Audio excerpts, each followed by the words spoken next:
السلام علیکم ورحمۃ اللہ وبرکاتہ۔ سوشل میڈیا پر ان پڑھ مفتیوں کی بھرمار ہے۔ ایک پوسٹ بڑے زور شور سے اسپریڈ کی جا رہی ہے کہ عالم اسلام کو حج اکبر مبارک ہو، یوم عرفہ جمعہ 8 جولائی کو ہوگا۔ عوام الناس کا قصور نہیں، کیونکہ انہیں بتایا ہی ایسے جاتا ہے۔ میں نے خود حج تربیتی کیمپ میں مامور معلم جو لوگوں کو حج کے طریقے سکھا رہا تھا، اس کے منہ سے یہ کہتے سنا کہ مبارک ہو، اس بار تو حج اکبر ہے، یعنی یوم عرفہ جمعے کو ہوگا۔ خیر، جب مجھے موقع ملا تو میں نے اس بات کی وضاحت دی اور لوگوں سے پوچھا کہ جب اہمیت اخلاص کی ہے، سنت کے مطابق حج کرنے کی ہے، تو اس شخص کا کیا قصور کہ جس کو یوم عرفہ جمعرات یا ہفتے کو ملے؟ اور پھر دن تو سارے اللہ کے ہیں، اللہ نے انہیں بنایا، تو پھر خود سے یوم عرفہ اگر جمعے کو آ جائے تو اسے حج اکبر کیوں کہا جاتا ہے؟ جبکہ نہ تو اللہ کی کتاب قرآن میں اس کی کوئی دلیل ہے، نہ ہی رسول اللہ صلی اللہ علیہ وسلم کی تعلیمات میں، اور نہ ہی صحابہ رضی اللہ عنہم اجمعین کے ہاں، اور نہ ہی ایک لمبے عرصے تک ان کے بعد والوں کے ہاں۔ اللہ سبحانہ و تعالیٰ نے حج کا ذکر کسی بڑے اور چھوٹے، حج اکبر یا حج اصغر کی تفریق کے بغیر ہی کیا۔ قرآن کریم میں حج اکبر کا لفظ آیا ہے، مگر مراد جمعے کا دن نہیں ہے، بلکہ یہ 10 ذی الحجہ قربانی کا پہلا دن ہے، جس دن حاجی مینا میں آ کر قربانی کرتے ہیں۔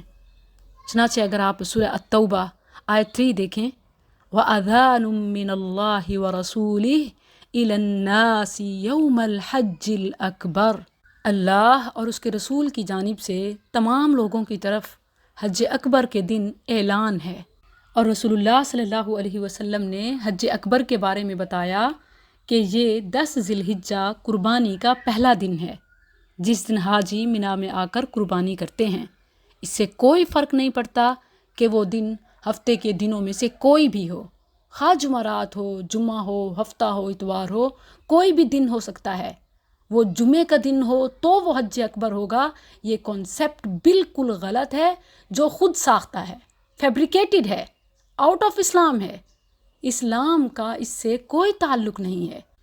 اصل میں عرب میں لوگ عمرے کو حج اصغر یعنی چھوٹا حج کہتے ہیں، اور حج کو حج اکبر یعنی بڑا حج کہتے ہیں۔ صحیح بخاری حدیث نمبر 1655 کتاب الحج ہے۔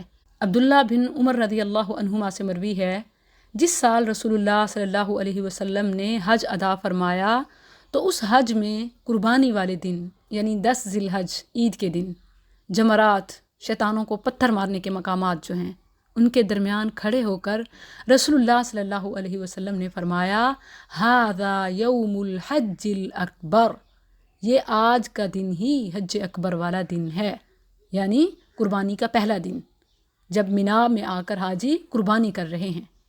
اور نبی صلی اللہ علیہ وسلم نے یہ فرمانا شروع کر دیا کہ اللہم اشہد، اے اللہ گواہ رہنا، اور لوگوں کو الوداع کیا۔ تو لوگوں نے کہا کہ یہ حج الوداع یعنی رخصتی والا آخری حج ہے۔ اب ہو سکتا ہے کہ کوئی یہ کہے کہ اس آیت اور حدیث میں یہ کہیں نہیں کہ اس دن جمعہ نہیں تھا، تو اس کا جواب یہ ہے کہ اگر اس دن جمعہ ہوتا، بالفرض اگر جمعہ ہوتا یا جمعے کے دن کو حج اکبر سمجھا جاتا، تو اس کے بارے میں صحابہ، تابعین رضی اللہ عنہم کی طرف سے ضرور کوئی صحیح ثابت شدہ خبر ملتی، جبکہ ایسا نہیں ہے۔ اور جو تفصیل صحابہ سے ملتی ہے اس کو بھی اگر دیکھیں تو صحیح بخاری میں ہی حدیث نمبر 3002 ہے۔ ابو ہریرہ رضی اللہ عنہ کہتے ہیں، ابو بکر صدیق رضی اللہ عنہ نے مجھے یوم النحر یعنی 10 ذی الحج قربانی والے دن ان لوگوں کے ساتھ بھیجا جو مینا میں یہ اعلان کریں کہ اس سال کے بعد کوئی مشرک حج نہ کرے گا، اور نہ ہی کوئی ننگا ہو کر کعبہ کا طواف کرے گا، اور حج اکبر یہی یوم النحر ہے، یعنی حج اکبر ہر یوم النحر ہے، خواہ وہ جمعرات ہو، جمعہ ہو، ہفتہ ہو۔ اب یہ حدیث سے ثابت ہے، اس کے اپوزٹ لینا وہ کیا ہو سکتا ہے سوائے اس کے کہ دین کو اپنے ہاتھ میں لیں اور جیسے چاہیں موڑ دیں۔ اللہ ان لوگوں کو ہدایت دے کہ یہ کتنا بڑا جرم ہے جبکہ دین مکمل ہو چکا ہے۔ اور اس کو حج اکبر اس لیے کہا جاتا ہے کیونکہ حج کے ایام میں یہ بڑا اہم دن ہے۔ قربانی کا دن، جس دن حاجی مینا میں آ کر قربانی کرتے ہیں۔ اور پھر یہ کہ اہل عرب عمرے کو چھوٹا حج کہتے تھے، حج اصغر، تو جو اصل حج ہے وہ حج اکبر کہلاتا ہے، اس لیے نہیں کہ جب یوم عرفہ جمعے کو آ جائے تو وہ حج اکبر کہلائے۔ اس کے علاوہ بھی کتب التفسیر اور حدیث میں صحابہ رضی اللہ عنہم، تابعین، تبع تابعین رحمہم اللہ اجمعین، ان سے بہت سے اقوال ہیں جو یہ ثابت کرتے ہیں کہ یوم النحر یعنی قربانی والے دن، عید کے دن کو ہی حج اکبر کہا جاتا ہے۔ اس کے علاوہ کوئی اور دن یا خاص جمعے کا دن حج اکبر نہیں ہے۔